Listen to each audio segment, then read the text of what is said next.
All right. Good morning, everybody. Why don't we go ahead and get started? Quick hit of the upcoming events that I've got at the bottom of the agenda. There is an upcoming webinar on what businesses can do to support the housing situation in New Hampshire. And Darren Winham is going to be a panelist on that one. So if you're interested, check that one out. Also, SRPC has a resiliency subcommittee, and they've been doing a series of roundtables over the last 6 months or so. So they have one coming up on the 17th about diversifying energy choices. So if you're interested in either of those, we've got links to those events on the agenda. The discussion items that we had to circle back to today are really just thinking about the final steps on what we could be doing with the CEDRS allocation.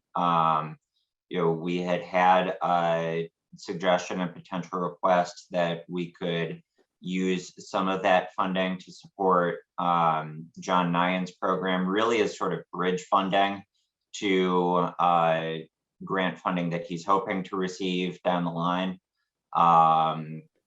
And yeah, I think, John, my understanding of where we're at right now is you're looking for some funding, but it would not take up the entire rest of the allocation. So there are a couple ways that we can approach that, and we can chat about those. So I think we can jump right in. John, maybe the best place to start is for you to do the quick elevator pitch reminder of sort of what your program is and what you're looking for, and then we can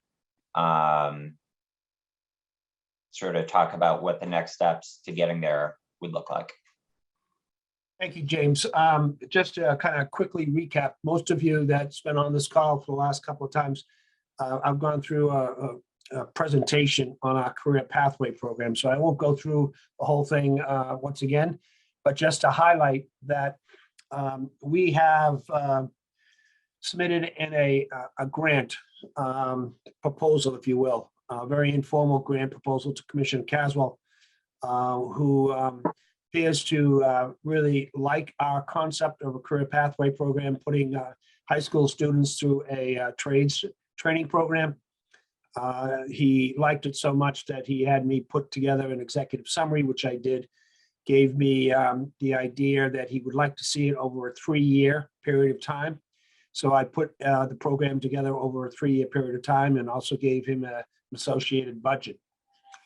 One of the things that included in the original application was a continuation of our spring semester here on the Seacoast.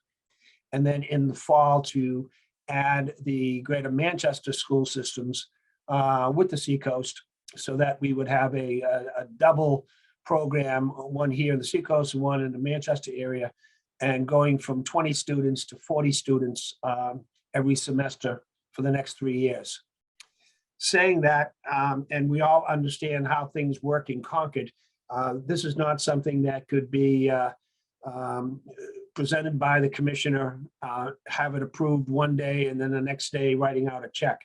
We all know that it takes different approval steps, and the commissioner is very adamant about working our application through the process, but it's going to take a little time. And that little time is one that could go as far out as possibly March, not hopefully April, but possibly April. That puts us in a hard situation here in the Seacoast, because one of the things that we did not want to do was to drop the program and then if we got the funding to pick it back up in the fall. We wanted kind of a continuation aspect of it, especially since we now have 7 high schools in the area that are very much interested in continuing the program in the spring. We had a waiting line of students in each of the schools, so we have no problems with coming up with the 20 students. The program, we had to make some serious decisions to either go or not go, not knowing about the state application. So I committed to the 7 schools that the chamber would take the responsibility to fund the spring semester, one way or the other. And that it was too important for us to drop it and then pick it back up in the fall. So saying that, realizing the timeline, the program has already started with the notification of the students that are interested.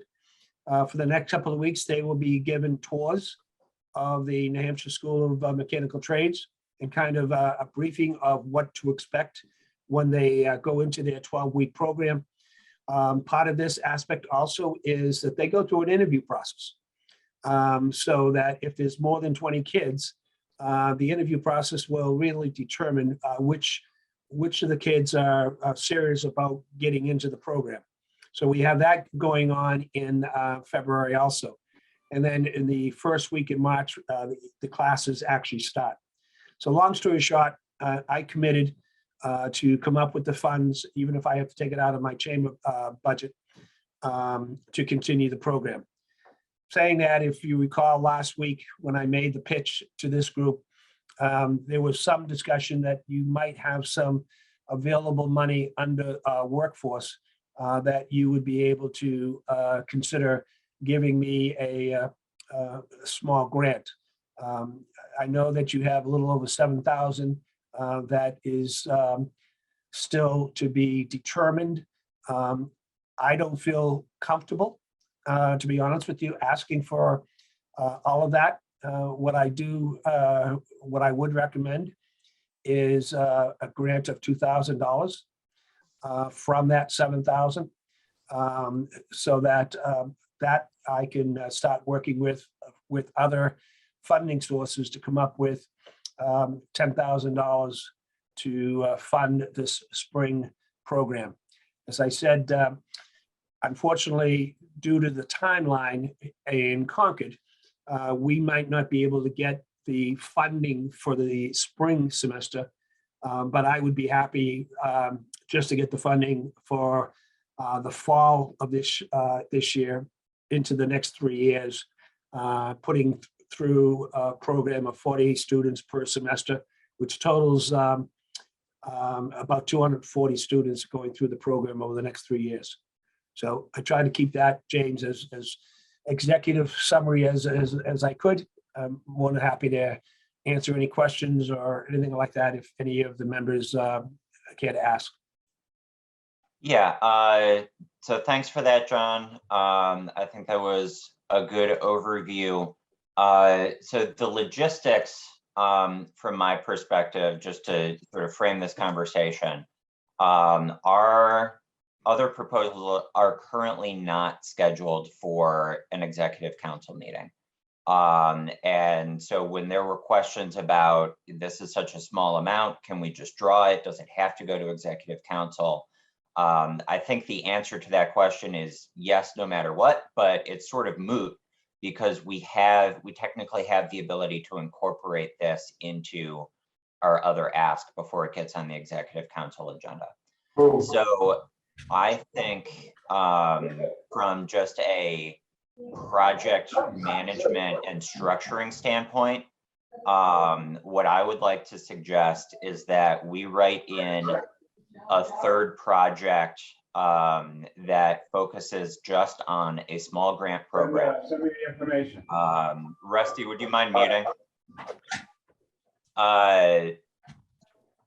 Yeah, I'd like to suggest that we set up basically project number 3 as a small grant program focused on the themes that we've previously discussed and prioritized, and leave ourselves with enough flexibility that when small asks like this come in, we can disperse and move relatively quickly once that program is in place, as long as we can connect it to the larger umbrella of, yes, this meets general objectives for spreading resources among the 4 themes we talked about: workforce development, infrastructure, quality of place, and housing. Generally trying to spread some of those resources around the region that's covered by the CEDR. Since John's program is focused mostly in the southern Seacoast, maybe we would be looking to balance some things with some programming up in Stratford County, some programming further inland, who knows. And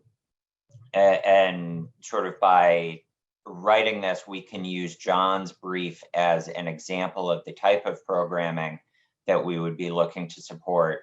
And that, while we don't have anything in place for what is probably down to about $5,000 now at this point, we can use this as a case study of how we would evaluate whether something is a good investment, is leveraging additional resources, is likely to show a good return on the money that we're putting in. So I'm seeing a few comments in the chat, but anybody with reactions, ideas for how to put this together, suggestions?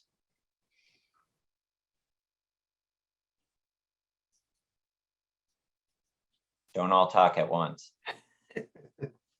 If this conversation only lasts 5 minutes, we don't have much of an agenda this morning. I think it's a great use of the funds. I think it's a really smart use of the funds. We know the BEA likes it because Taylor's on board with it. And it does hit exactly what we're trying to do, workforce. That's at least from my perspective, workforce and workforce housing are the number one and two important things in the Seacoast in our whole area. So I do agree with what you're saying, James, in terms of, create that sort of, the idea for small funds like that, and using this as a pilot, and certainly also agree that perhaps the next small one that goes should go maybe a little more north, particularly because they're looking at Manchester next and not going north.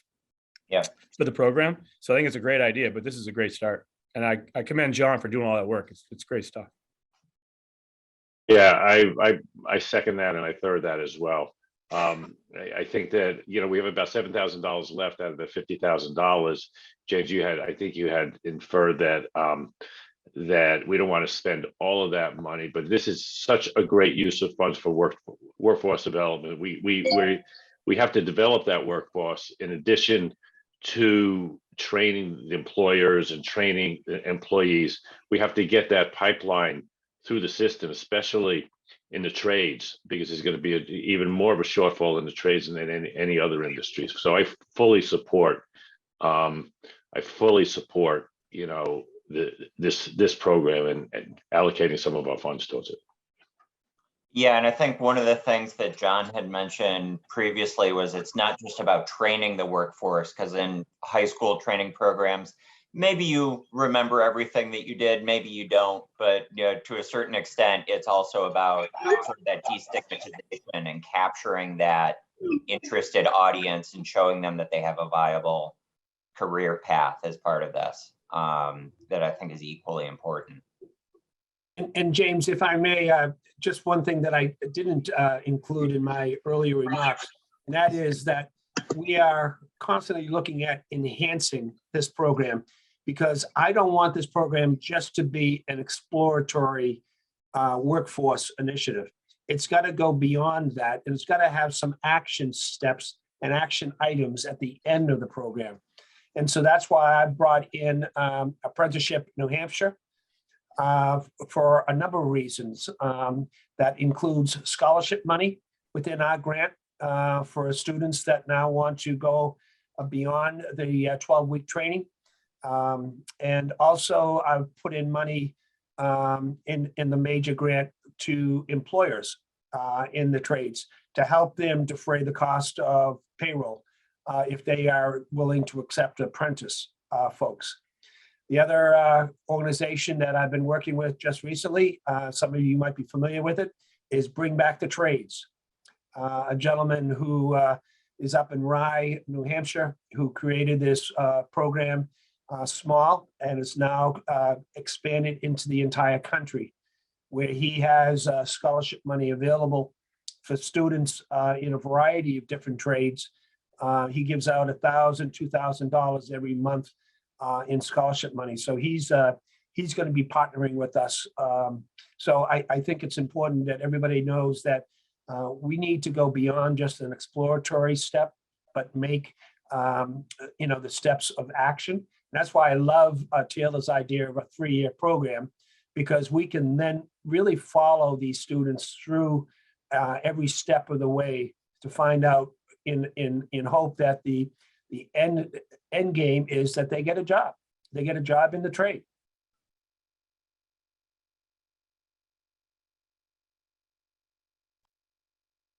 Other thoughts, comments, questions? Yeah, James, I'll just say, John, I think, having that track record is to Warren's point, it's a great way to not only educate employers, but educate everyone else about the value of the trades and the value of these careers and what that does to support our economy. So it just makes way too much sense. So be careful. It makes a lot of sense. And Teresa put it in the chat, but REDC fully supports this program, and it aligns like perfectly with our CEDS goals and objectives.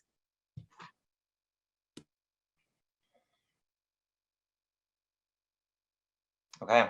Any other thoughts regarding me, sort of building out the rest of that small grant proposal and just getting a submission in for the entire 50,000 so it's done?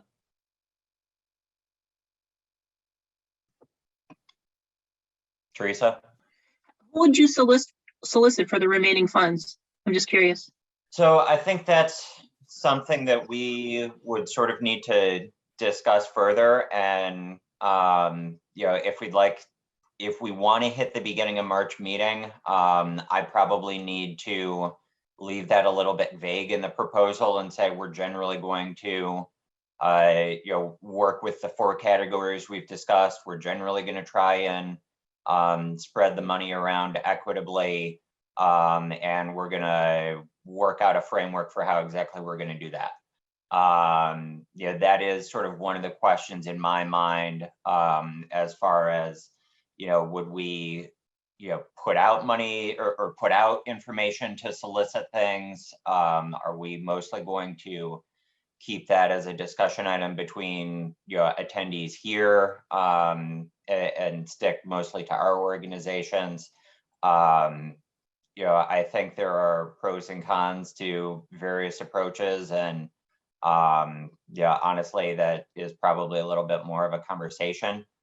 We have time this morning. If we'd like to talk about that further right now, we can. Or if we think that that's something that would be better for me to do a little bit of homework and come with the specific decision points to guide that discussion more closely, that might be a more productive and concise way to approach it. I agree. I only raised it because I thought for that little amount of money, if it was something where we broadcast it, you would perhaps have some, a lot of applications for not much. Be a lot of work, and that would be for you guys. fear. Yeah. Logistically, we're looking at probably 1 or 2, maximum 2 other, disbursements for something small or something that is, filling a gap in a project that, or trying to show a value add where for an extra $3,000, we can get a few more maps or do an extra component to a build out analysis, or I don't know. It's not likely to be a whole project on its own for something that small.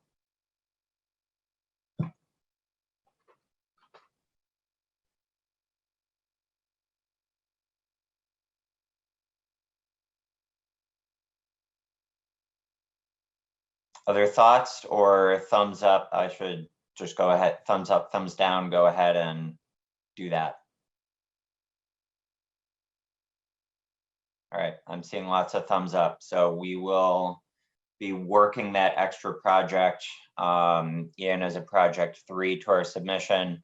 We'll be doing our best to get that on the beginning of March executive council meeting, and we will go from there.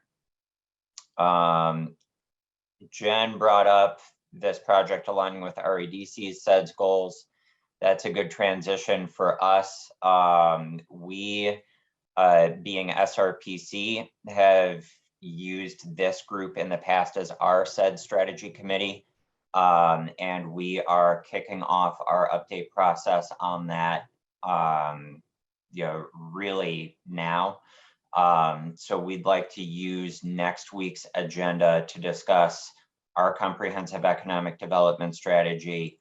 I think the starting point we would be looking at is probably doing a 1-page handout and brief overview of the 9 themes that we have discussed in that document. And really what we would probably be looking for from all of you is suggestions for things that we should be researching about what's changed over the last year, or what we've learned over the last year as it relates to those themes.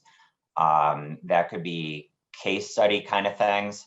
For example, I think the Harmony Homes folks have been everywhere as it relates to a model of businesses investing in housing for their employees. So a case study like that would be a good thing to mention in passing. Or it could be, hey, New Hampshire Housing has released this new report. Employment Security has released this new report on this issue. Feedback for early stage things that we can incorporate into our research. And I was really just planning to do a preview of that right now. So any comments, questions for that? Yeah, I think we're going to be making a push to get as many of SRPC's communities on next week's call as possible, but anybody who's interested in just showing up to talk about those issues is more than welcome.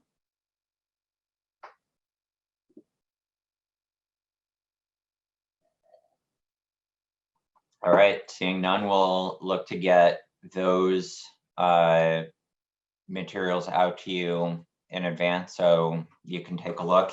Anything else for the group? Issues you want to talk about? Problems you're having? Fun stories?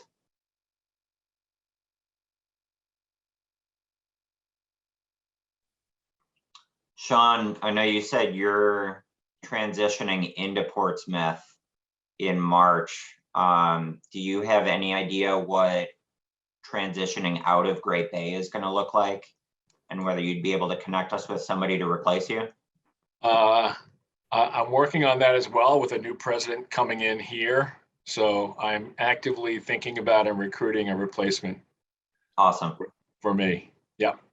We have some time. Cool. Hey, Sean, when's Nancy's last day? I understand it's March 31st. We should do something nice for her, all of us. Don't know what, but we should do something. Yeah. I'll be over there on the 14th, and I've got a couple, 2.5 weeks with her. Yeah, 36 years. 36 years. With the city. Yeah. Well, she's been economic development director for 36 years. 36? Oh, the whole time? Is that in that role? Well, I'll tell you, back in 1985, when I opened up one of my locations in Portsmouth, so that's what, 36 years ago, right? Oh, wow. Okay. I was dealing with her for a loan, and they had a what they called a pedal up loan, economic development loan back then, one of the first ones in the state, and we got a small loan that helped carry the day. Yeah. From Nancy. I've known Nancy. That's when I met Nancy. Wow. Yeah. So I am going to start attending some of the Economic Development Commission meetings as a member of the public, but I'm not waiting around till the middle of March to get started. Are you going to be at that event tonight? Which one is that tonight? No, I don't think Housing so. event at the Sheraton in Portsmouth. Deaglin's one of the panelists. I'm one of the panelists, and so is Sarah Reitzman. Oh, I thought that's tonight. Yep. I probably will be if I Cool. can still get in. See you tonight, man. Thanks.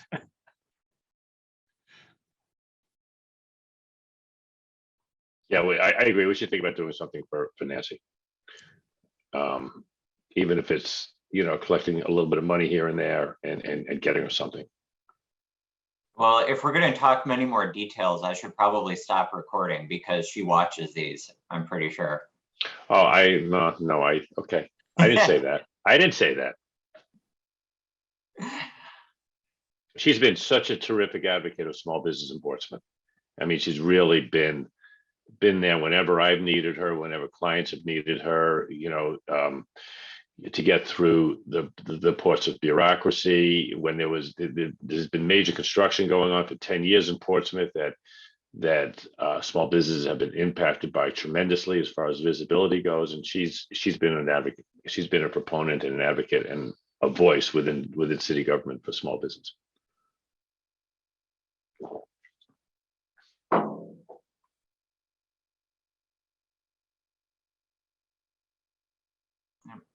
Other comments, questions? George, is this your first call with us? Do you want to say hi? Hello. Yes, it is. It is my first call, and I'm busy trying to place in the chat the link to the event tonight at the Sheraton.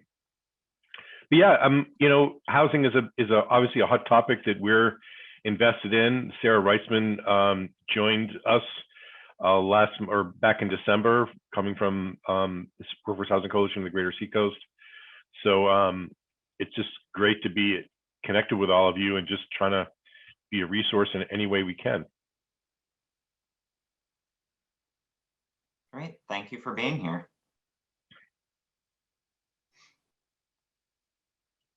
All right, final thoughts, comments, brilliant ideas for the group? Seeing none, All right. I think. I just dropped the thing in the chat, just if anyone wants to look at that link for tonight before they hop off, it's there. Okay. I'll stick around for a couple of minutes then if people need to grab that link before they go. But if there's nothing else for the group, thank you all for being here this morning, and we'll see you next week. Thanks, James, as All usual. Right, take care. See you tonight, Darren. Yeah, see you tonight.